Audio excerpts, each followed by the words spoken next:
반짝이는 눈빛 눈이 부셔 매일 날 감싸주는 손길. Everyone thought Jae In was crazy. She was drugged, locked in a hospital, and had her child taken away. But the truth was very different. When everything came out, the powerful people who hurt her started to fall, and Jae In began to rise. This is the story of how a woman once broken stood up and fought back. Jae In finally discovered that someone had been secretly giving her sleeping pills. She cried a lot, but she knew she had to do something. A friend offered her a small room to stay in while she figured things out. They said helping someone in need was like doing a good deed for the whole family. Still, living with a stranger made Jae In feel uneasy. Some people thought the person staying there might have been sent by Do-hee, someone Jae In didn't trust. At the same time, something huge happened. Kang Jae In got arrested. She was taken away from the chairman's office for murdering someone. People in the company were shocked. Hwang Gi Chan, the powerful chairman, was stunned. His hand shook while holding his coffee,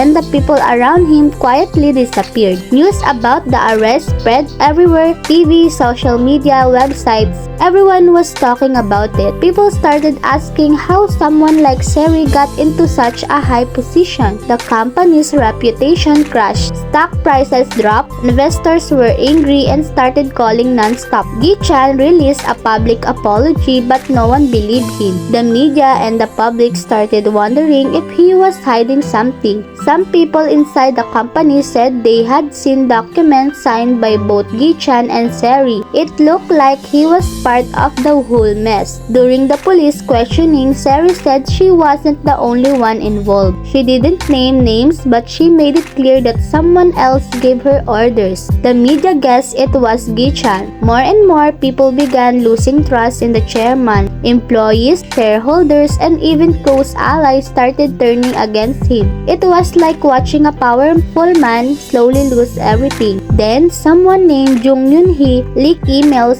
phone calls, and recordings that proved Gi Chan and Seri had been working together. That was the final straw.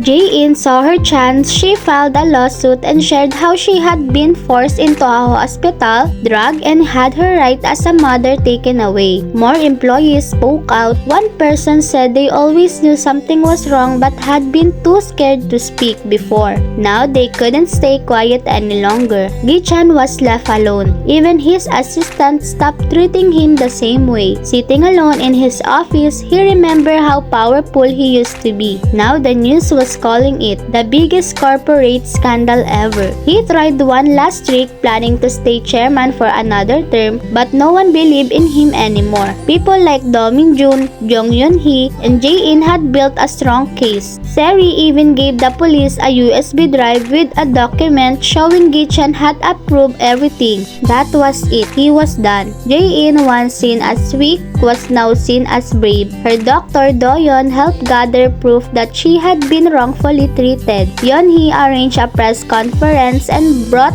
together the real evidence: hospital records, false reports, and even the fake mental health evaluation used to take Jae In's son away. People started to support Jae In. Her story trended online. Some called her a hero on the day of the press event. Jae In stood tall wearing a suit. She shared her story from being locked away to fighting to get her son back. She held up a USB and said it held the truth, and asked the public to decide what kind of world they wanted to live in. This wasn't just her fight, it was a message to everyone. Meanwhile, Miran, a woman who once sided with the chairman, realized how much pain she had caused Jae In and Jae In's son Yoon-ho. She wanted to fix her mistake. She went to a lawyer and asked how to return guardianship to Jae In. She was ready to apologize and do the right thing. There was also talk of another vote about who would lead the company. This time, Miran leaned toward Jae In. She no longer wanted to support people like Gi Chan. She wanted what was best for the children. Miran met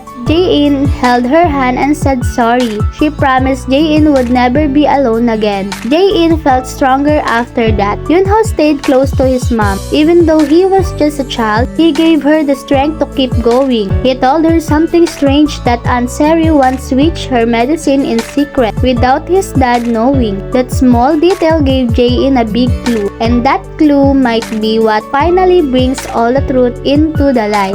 'Cause you are beautiful.